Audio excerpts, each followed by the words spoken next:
Hello students, I am Hardik Sheta from Saraswat international academy Vapi. आज हम standard 11 subject physics chapter number 7 rotational motion को आगे बढ़ाएंगे।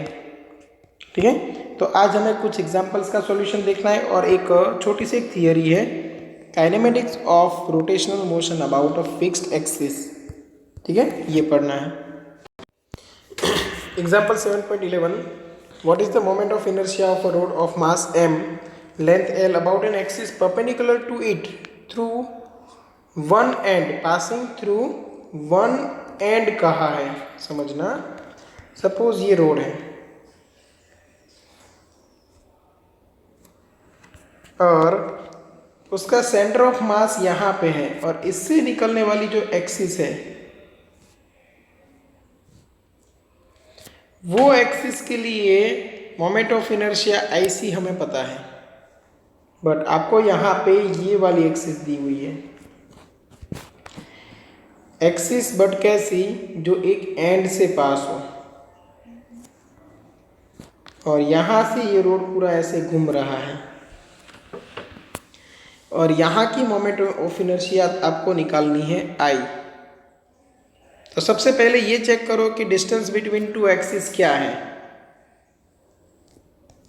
सबसे पहले ये चेक करो डिस्टेंस बिटवीन टू एक्सिस क्या है। तो यहाँ पे क्या होगा, distance between two axis L divide by 2 होगा।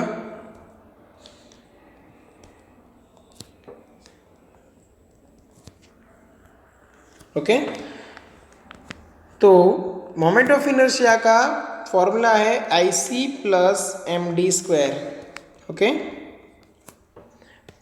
पैरेलल एक्सिस थ्योरम के हिसाब से अब यहाँ पे 1/12 ml स्क्वायर प्लस MD की जगह पे मैं क्या लिख सकता हूँ, L/2 होल स्क्वायर।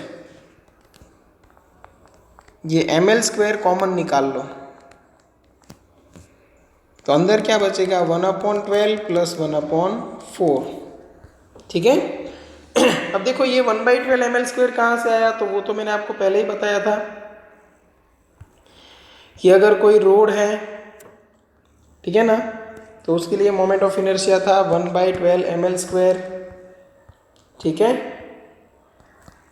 चलो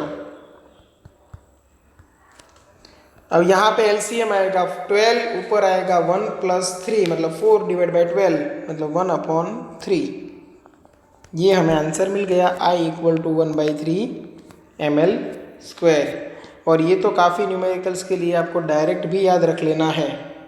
अगर कोई लेंथ है, उसके सेंटर ऑफ मास में से पास होने वाली एक्सिस है, तो मोमेंट ऑफ इनर्शिया आएगा 1/12 ml स्क्वायर, और एंडिंग पॉइंट से पास होने वाली एक्सिस है तो मोमेंट ऑफ इनर्शिया आएगा 1/3 ml स्क्वायर।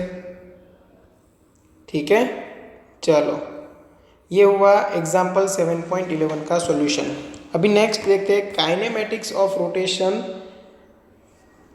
Rotational motion. हाँ, इसमें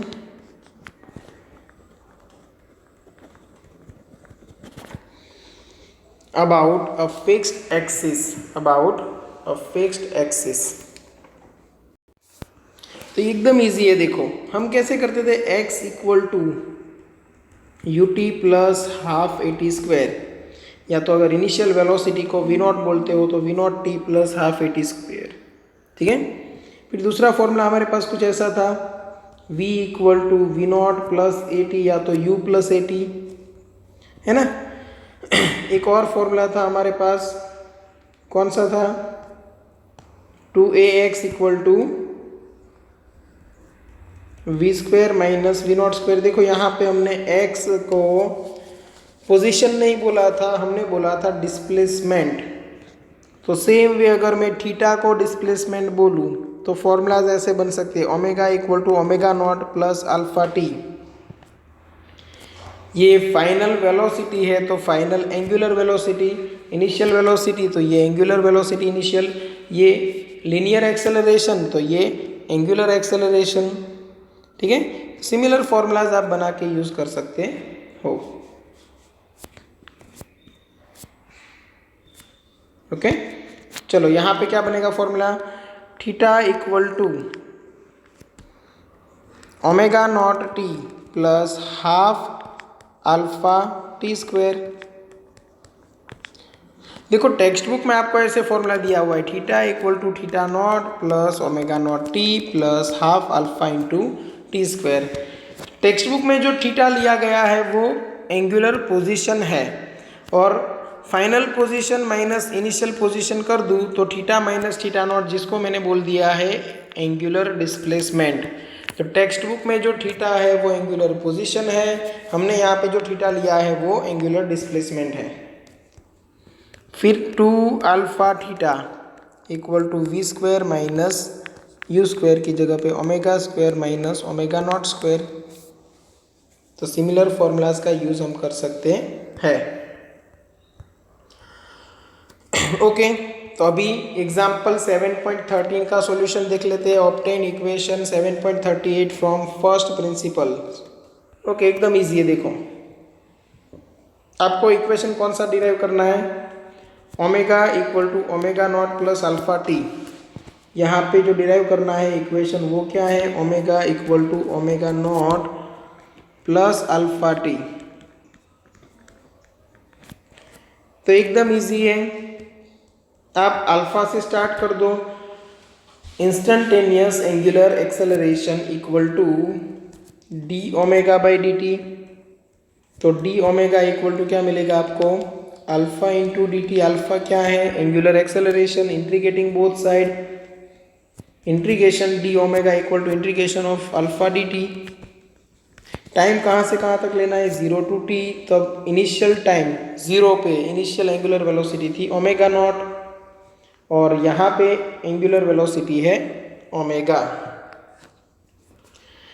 डी ओमेगा का इंटीग्रेशन क्या होगा, ओमेगा।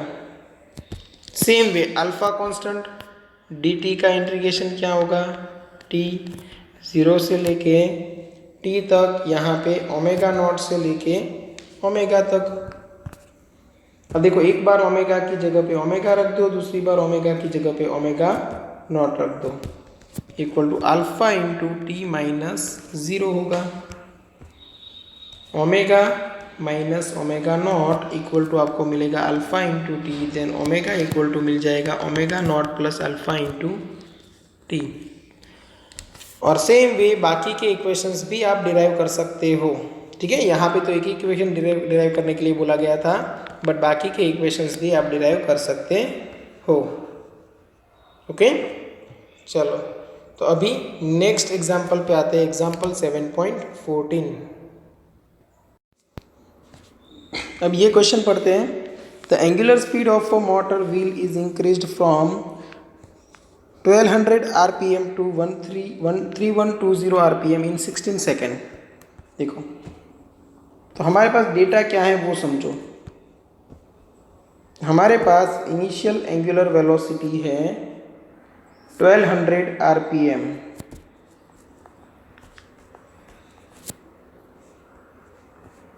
अब जो 1200 है आरपीएम में दिया है, मतलब रोटेशन पर मिनट। तो एक रोटेशन के लिए एंगल कितना बनेगा, 2 पाई रेडियन, और पर मिनट बोला है तो डिवाइड बाई 60 कर दो तो आपको क्या मिल जाएगा, सेकंड में आंसर मिल जाएगा। तो ये बन गया रेडियन पर सेकंड। सेम वे ओमेगा के लिए 1200 से क्या बन रहा था, 3120। तो यहाँ पे कर दो 3120, ये क्या था, रोटेशन पर मिनट। 3120 रोटेशन पर मिनट को रेडियन पर सेकंड में कन्वर्ट करना है, तो रोटेशन को कर दो 2 पाई रेडियन और मिनट को कर दो 60 सेकंड।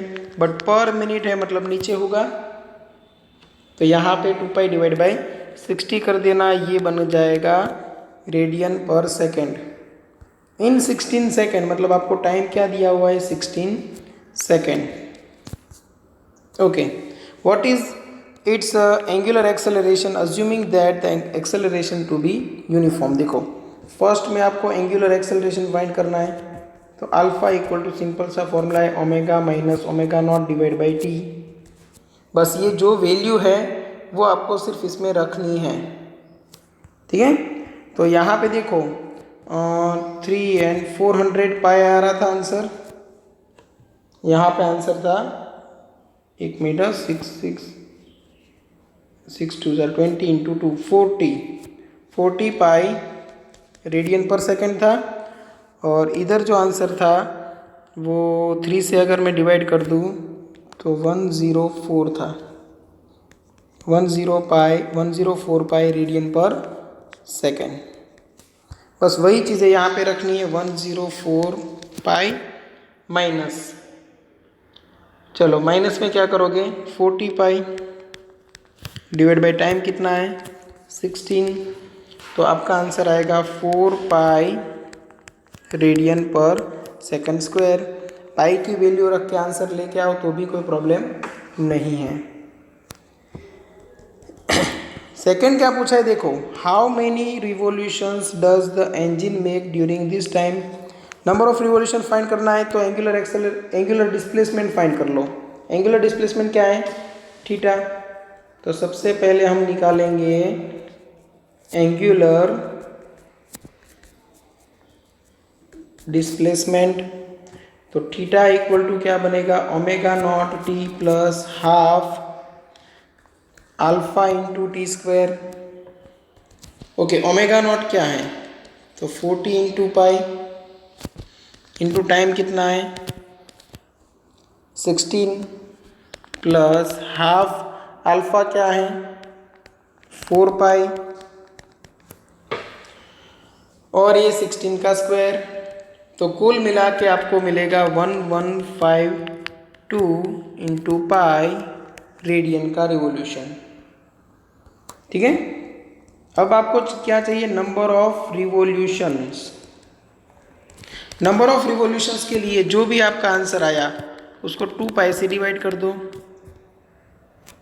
तो वो बनेगा आपका आंसर इधर आएगा, देखो पाई पाई तो कैंसिल, 576 आपका आंसर आएगा।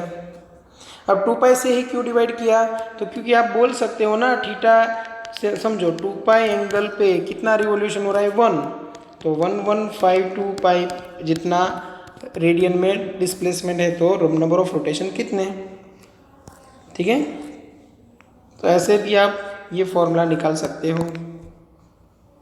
चलो यहाँ तक समझ में आ गया, तो एग्जाम्पल नंबर 7.14 तक क्लियर है। ठीक है, ओके, तो नेक्स्ट लेक्चर से एक न्यू थियोरी लेके हम सिलेबस को आगे बढ़ाएंगे। ठीक है, चलो यहाँ तक रखते हैं, थैंक यू।